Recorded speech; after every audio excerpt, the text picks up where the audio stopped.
Adalah bagi acara yang baru saja dilepaskan di balapan ketiga ini adalah 4 kali 200 meter lelaki kelas 4 separuh akhir kedua.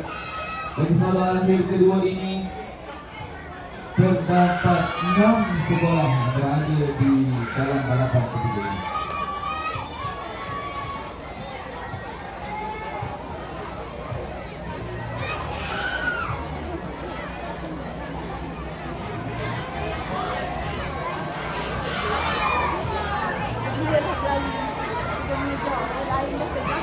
Boleh kita dapat saksikan balapan ketiga ini.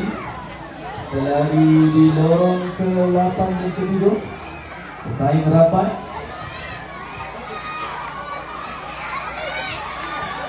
Balapan ketiga ini adalah pelari di lorong ke-7 iaitu Selipi dan barisan 7 diikuti SK menuju ke pelari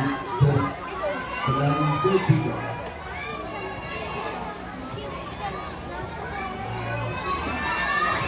Baiklah, sekarang ini pelari ketiga di hadapan. Kita dapat lihat pelari di lorong pertama itu.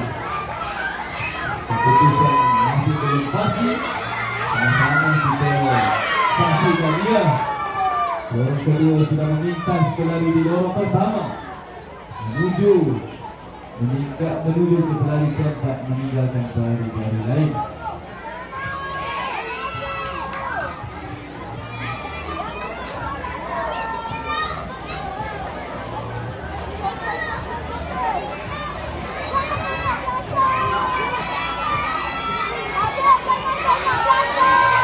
Pelari pertama Rufus Reza meninggalkan pelari yang di belakang.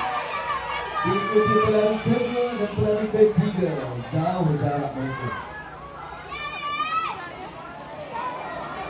Terus laju lagi bagi merayakan diri anda untuk ke peringkat akhir. Laju lagi.